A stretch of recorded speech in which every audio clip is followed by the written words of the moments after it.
Hey everyone, this is JJ and I just came back from another incredibly long artifact stream. The NDA has been lifted and I am here to bring you some insight from my drafting experience, and I also had a lot of people from Twitch chat asking me about certain draft styles and why I'm picking this or that color. So I'm doing this a lot also for my Twitch people, and yes, you might have noticed I've streamed a lot. I didn't really shave it off, and I might also look a little bit exhausted, but here I am, and I will give you some insight. So today I will just talk about my favorite draft colors, how I approach the draft, and the most important thing for me is really I will try to keep it simple, okay? I will try to upload 1 or 2 videos a week, and while I'm streaming Artifact, I will probably have like a regular schedule for this stuff. So what we do here, I would say, let's just jump into the draft itself and just let's do one draft together, all of us. And I would say I just will try to comment on everything I draft very specifically, so you guys have a very good insight on my thoughts. So here we are jumping into a draft. I already did a lot of them, and we already have like a total of 10 runs. So what I want to do with you guys, just draft this deck together, so when the game actually releases you have a basic idea of drafting itself. Yeah. So how it works, you get always a hero offered at the first pack. You have 5 packs to open, and yeah, I will just assume you already know the mechanics a little bit of Artifact. My favorite draft colors in general are black and red. So I like to just always prefer these in the first picks. I will leave you guys a list of heroes I really like to pick in the comment below. So we don't have to specifically always go over which hero and why. I will just give you a tier list of heroes. I think that makes the most sense.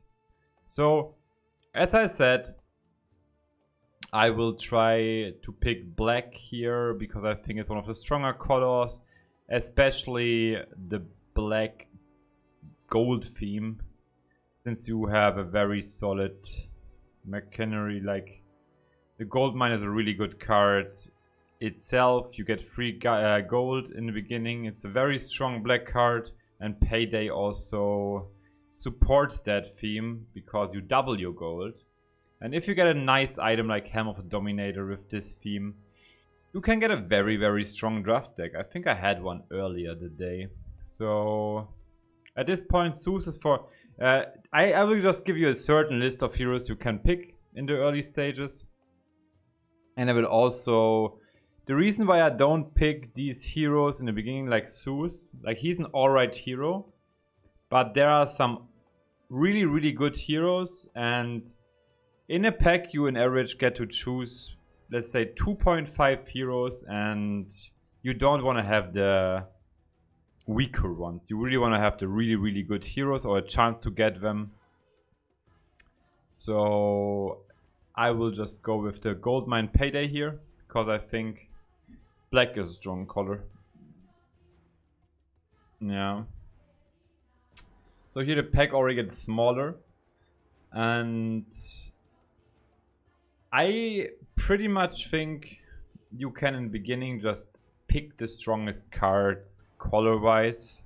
What I like to do is just I open the bench and I leave the good cards of a color up here and draw the weaker color cards down to the bench, so I have a very good overview how I actually want to build my deck in the end and how many good cards of a color I have, which you can see like down there.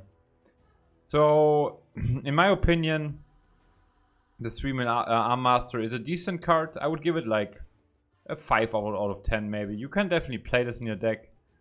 And the Cunning Blend is actually one of the good blue cards, because blue heroes are pretty squishy, and this saves you very often a blue hero because you just change up the position totally.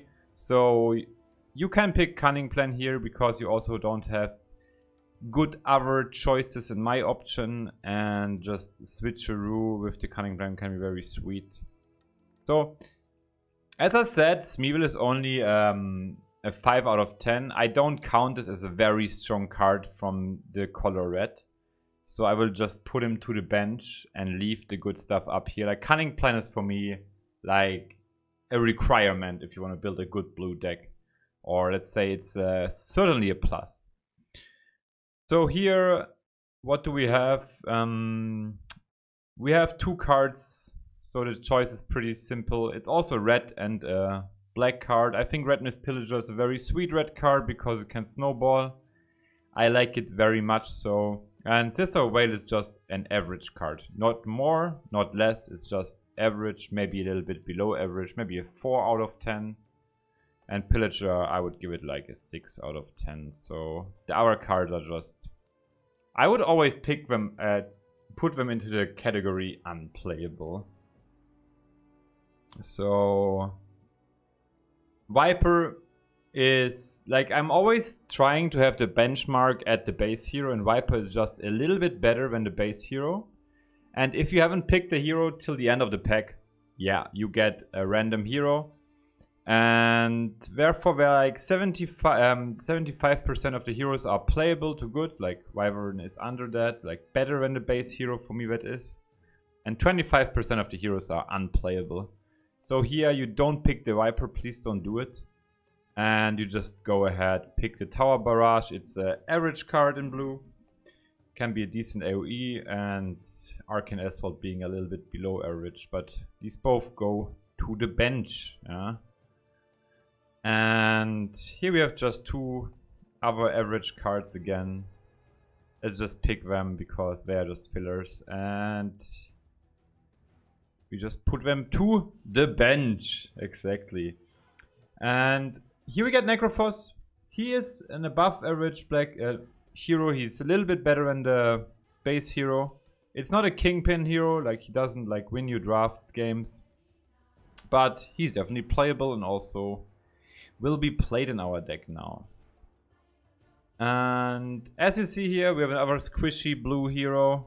I think the part where you pick the blue heroes, it's like very limited. Like, you want to be late in your draft and already have good blue cards like Annihilation, Friendly Fire. I will give you a list of that also. Meanwhile, I'm doing these YouTube sessions since I'm normally a Twitch streamer. You have to note one thing: paydays do add up. Yeah, the more paydays, the better. Since doubling gold to 20 and from 20 to 40, you get the point. That's very sweet. And I wouldn't actually be too greedy here, because if you want to support a payday theme, you should also have good items. And Blink Dagger is just 7 gold. It's too cheap for its cost, a little bit too cheap. So I would opt in picking the Blink Dagger here over the second payday, just to have already good items, since we don't have good items yet. But I usually rate items a little bit less important, because you can always get some decent filler items, and the cards itself are a little bit more expensive, important. So here we get, you guess it, another payday. That card is very solid, especially if you get like an Helm of the Dominator, Horn of the Alpha, Vestige of the Tyrant. You can just have a very clear game plan with your deck, and that's important to have in draft. You can just not... You don't want to have a squishy gummy ball at the end of the draft. You want to have a deck which has one job. This deck's job will probably be generating gold, and we already have a black hero. And the Disciple of Neverwar is just one of the above average black cards. The best card you can pick here. It's very much in line with the Satyr, but we already in black, and the Satyr is even weaker than that. So the Nevermore can really snowball, especially if your opponent gives up a lane. So Payday and Nevermore it is. So what do we have here? What do I like? What do I not like? So I would say the Magician is one of the better blue cards. Definitely something you can build your blue deck up with. And what we have here else is we have a black card, which we will definitely play black with this deck, because you see we have a lot of playable black cards. Usually while playing a draft you end up picking 3 colors, because it just gives you a better quality of cards you can choose from in the end. So we have to choice between Assassin's Apprentice, Deal Strength, Foresight. So standalone, I would say the Foresight is the strongest card, but blue cards in generally are always a little bit stronger because the heroes are really squishy. Apprentice fits in our deck, and Steel Strength, we don't know if we play green yet. So we can pick Foresight because we already got one good blue card, but one card is really not a lot, but it ends up in the end. And it seems like green is our weak color this draft. Like, what I like very much is opting out one color at the earlier the better in a draft. So you have a bigger card pool of the other colors later on. Let's just go with the Foresight and the Satyr. Here we just get the filler cards. Darkseer again being a little bit better with the being a little bit better in the green base hero. The thing is, what makes Darkseer good is his ability.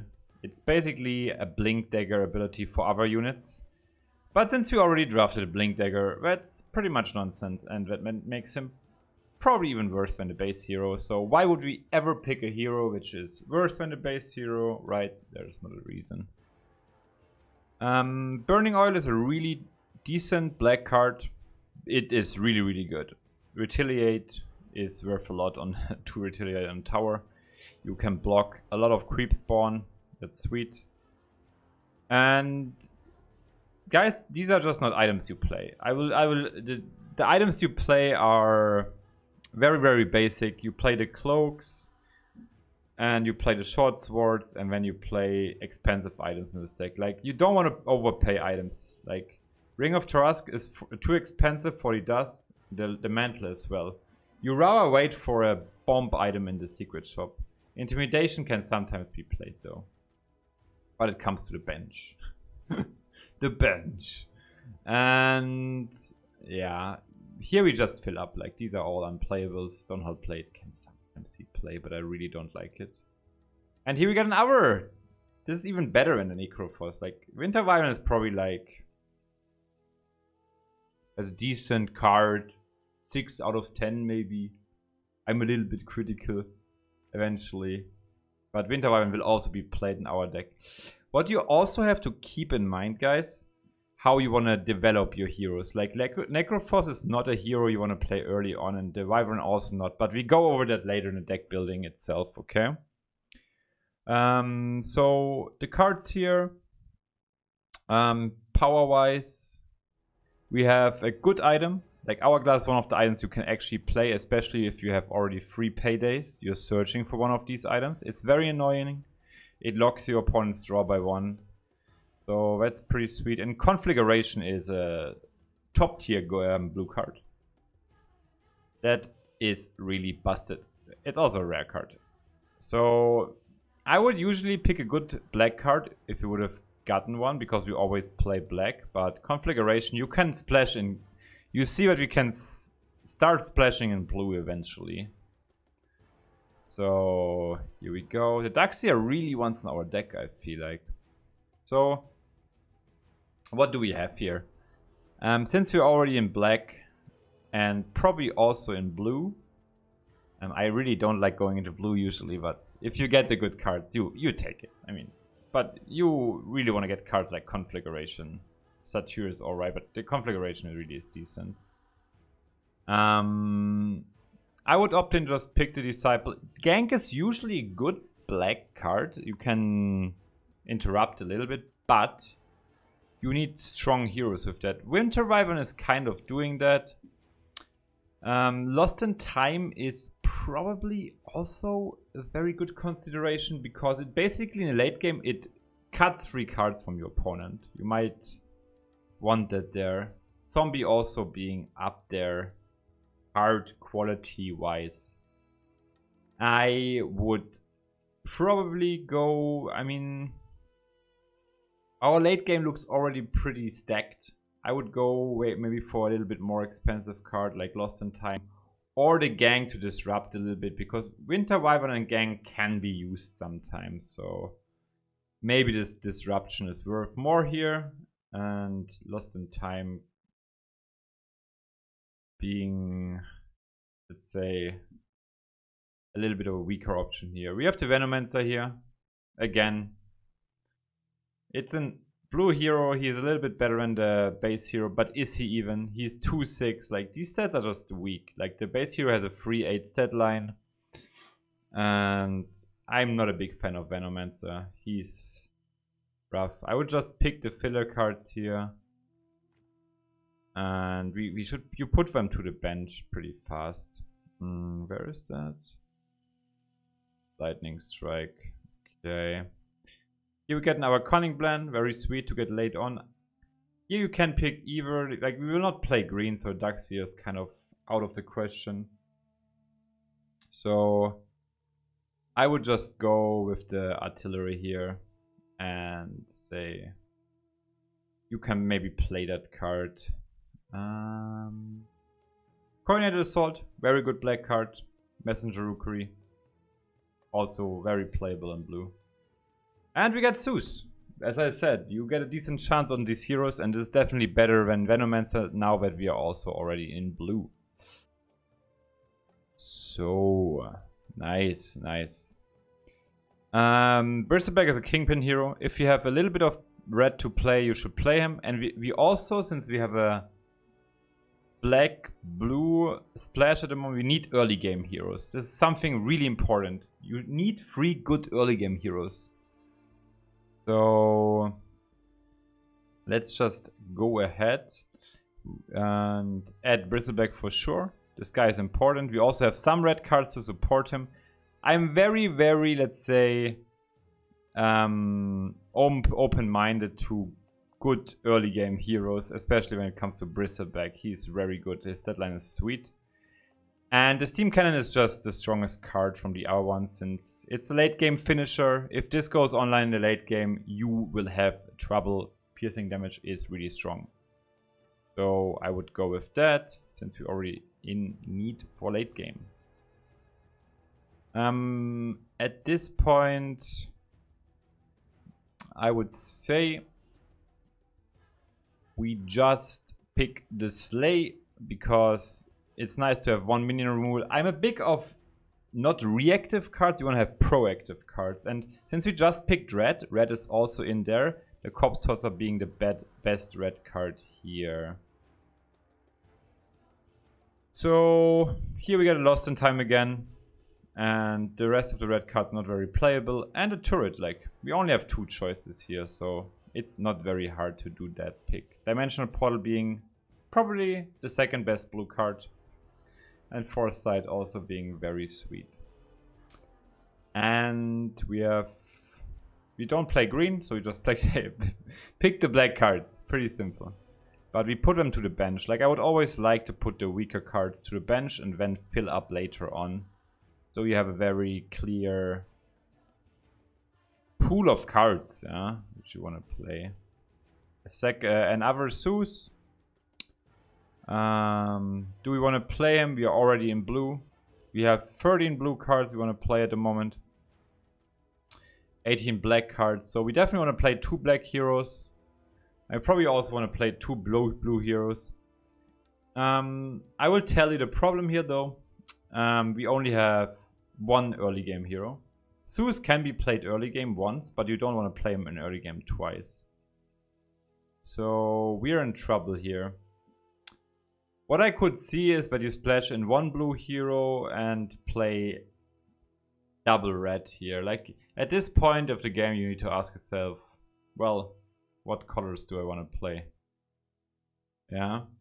So with the amount of cards we have, you can splash in one blue, because we are not that deep in blue yet, and the thing is, you need a solid hero deployment. You can't just deploy 3 weak heroes in the beginning. Like, at the moment we are deploying Bristleback. Necroforce can be played early, but he's very squishy.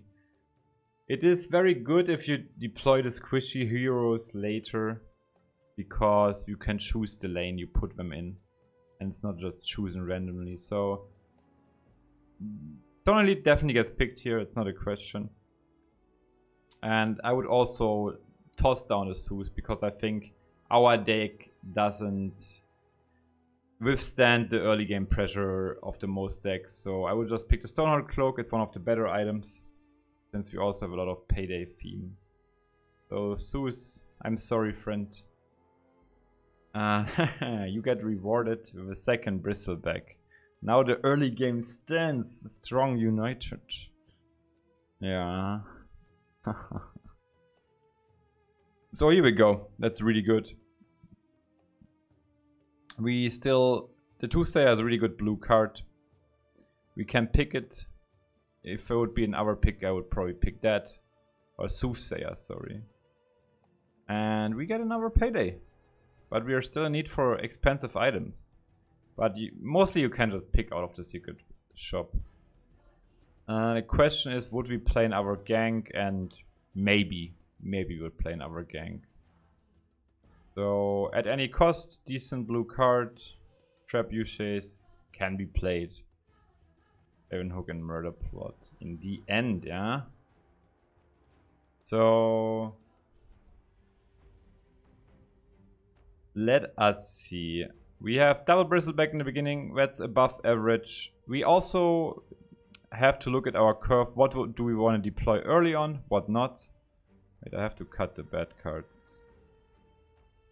At any cost is a little bit worse, but playable.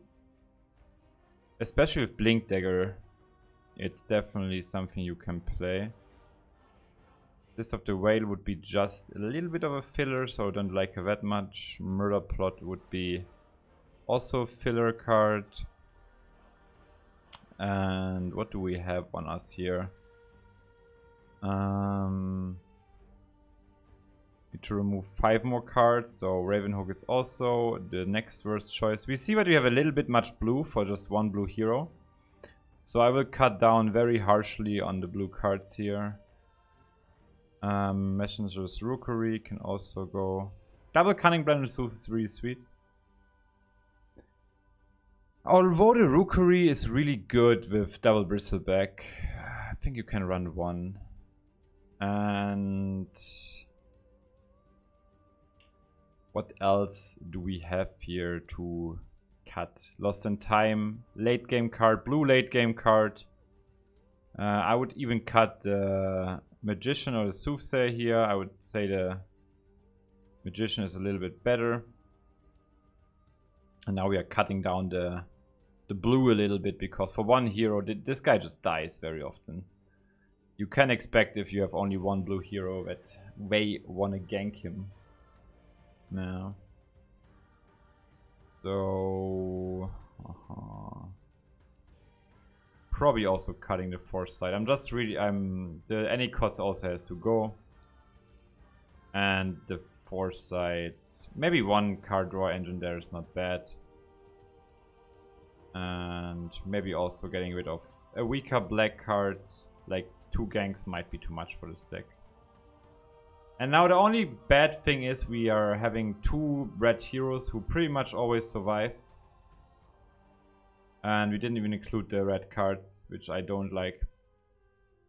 But our late game should make up for that. And they can gank a lot, and we profit from the paydays. I hope that works together well. So let's just fill up the deck with cloaks. You always fill up with the Traveler cloaks. You need at least 9 items, so we need another 3 short swords. Cloaks and short swords are pretty much the filler items, and then you see what you have left. And the question is, do we want to Zeus early on?